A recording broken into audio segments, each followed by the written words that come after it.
So what's up everyone? Welcome back to your channel Brighter Life Institute. I am Alicia.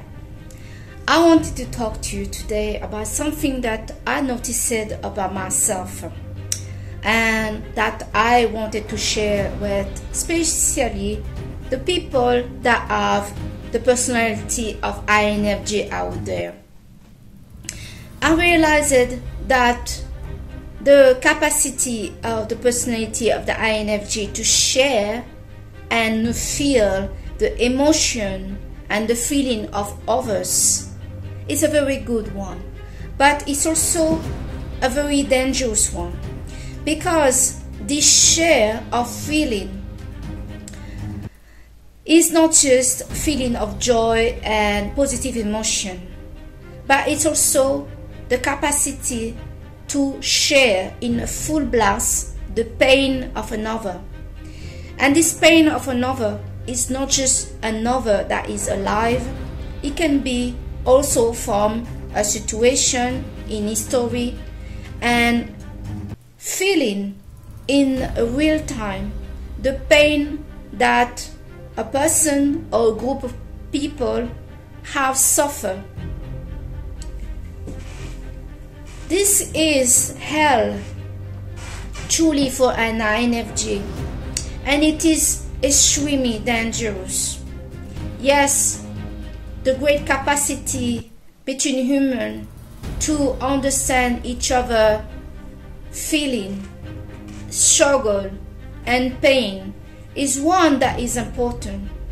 But for the personality type of INFJ, this is not just I understand how you feel, it is I feel what you feel. I'm not sure if some people out there realize what this means. I feel what you feel. When it is a friend that having a great news, or is a bit of sadness, or there's somebody that need some bit of advice about a heartbreak of their childhood or something, it's bearable, it's okay. Despite that, yes, it's difficult, it's okay. But the danger is when INFJ are linking to the pain, like example, things like the slavery or something terrible in history. INFJ can literally feel the pain of those that suffer in a real time, causing the personality of the INFJ to be in a torture.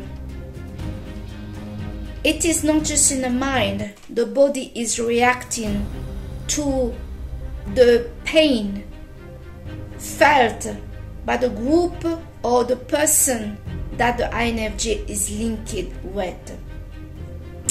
It is extremely dangerous, as the personality of the INFJ can go in a full rage because they are no longer feeling themselves, but they are connecting with the suffering of another person. It is extremely dangerous for the INFJ to be around people that were unfairly, unjustly, or are going through some kind of horrible agony and pain and suffering in them, because the INFJ will pick up this suffering in a full real time, sometimes more than the person himself, because certain people, they bury their pain, they bury their hunger.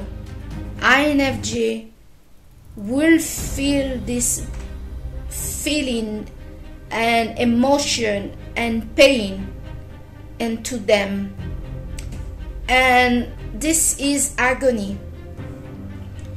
So the people of the personality of INFJ have to realize this dangerous side about their personality, that this ability to connect with others, as wonderful that it is, it can be extremely dangerous, as you may not be in control of your own emotion.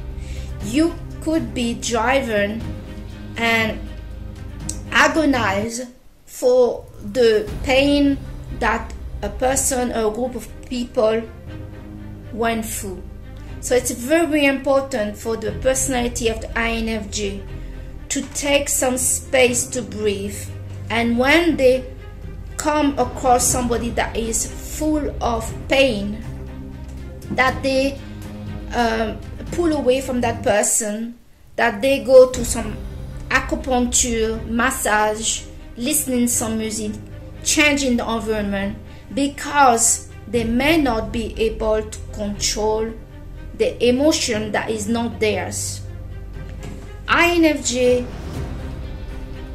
have to have some alone time is crucial, especially if they have a husband, children, and a family, and they are around people, because they give a lot to their relationship and they feel the feeling what all other people, to the point that they don't feel themselves anymore. So this can be very draining.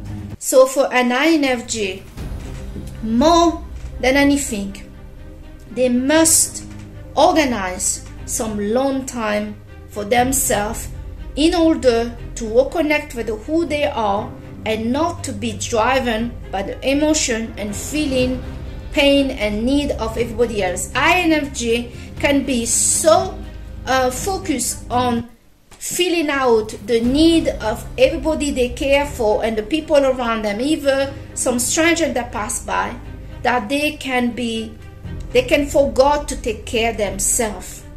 So it's essential for INFJ to be alone and to require that and to communicate that to their family, to their husband and children, that at least once a week this INFJ has to be alone and focus on themselves. This is really essential. INFJ must also avoid to watch documentary about painful situation that happened in history, like I said, the slavery, or watching things, bad news on the TV, or listening to very sad song. INFJ can be really taken over by the emotion of another person. This is extremely concerning when you don't realize that this is happening. INFJ is being recognized to be the master of emotion and feeling, but as they link with feeling and emotion very well of others more than their own, they need to protect themselves to not stay around people that are agonizing of pain, that are suffering. Yes, you can help the person, but if you connect with somebody that is in a very extreme agony, as an INFJ, you put in yourself at risk to agonize twice the pain of that person inside yourself. So you must know your limit and know that also there is something called the INFJ rage that can come out to link with a high volume of pain that can be happening now or in history. INFJ will feel in full time the pain that another have suffered and feel a rage that they cannot control, and that can be risky because it will push certain action, and it's best to avoid this. This is something I wanted to share today, as this is real. INFJ is the rarest personality type in the world. There are not the rarest for nothing. They care for other people, and they can connect greatly with others. They are the best therapist that anyone can have in their life. They heal people very fast. But this INFJ has to be very careful who they connect with, that the pain of that person they are connecting with can be controllable and not taking them over. Otherwise, they won't be able to control their own emotion and feeling, and a rage can push them to terrible things that they don't want to do. This is what I wanted to share today in this video, and I hope this is going to open the eyes in some INFJ out there that felt a lot of pain around certain people and did not know what to do. Like myself, when my mother became an alcoholic, I went through all sorts of illness, and I was in agony, so much agony that a special doctor had to take care of me because the agony I was going through. I never understood what was really the origin of that agony. I knew it was linked to my mother, but what was happening as an INFJ, I was feeling all the rage, the pain that my mother was going through, and also in some time the pain to see my mother changing that way. Suffering made me suffer the triple time. So INFJ, make sure that you protect yourself. INFJ have the capacity to influence over a large group of people. They have this ability to connect in a real time with other people because they can feel really what this other person are feeling.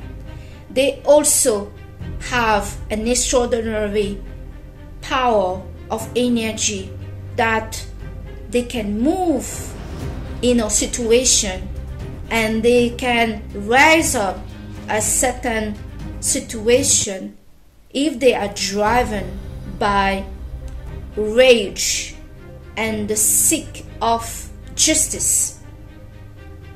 Every INFJ well known in history have demonstrated that they have this power on them.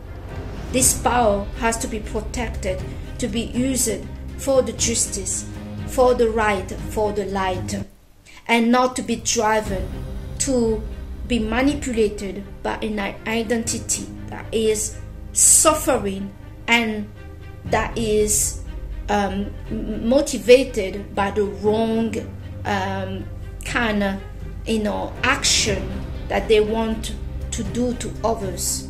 INFJ, you are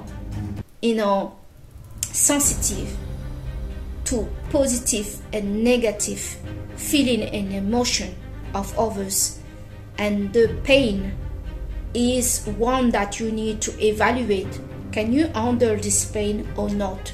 If you cannot handle to connect with the pain of somebody and you're not in control, because you should be in control when you connect with the pain of somebody, you need to remove yourself, you need to find yourself again, and you need to heal that connection with that other person pain in yourself.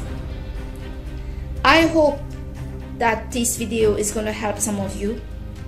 I thank you so much to have watched your channel today. I'm Alicia, and I'll see you on the next video. Bye.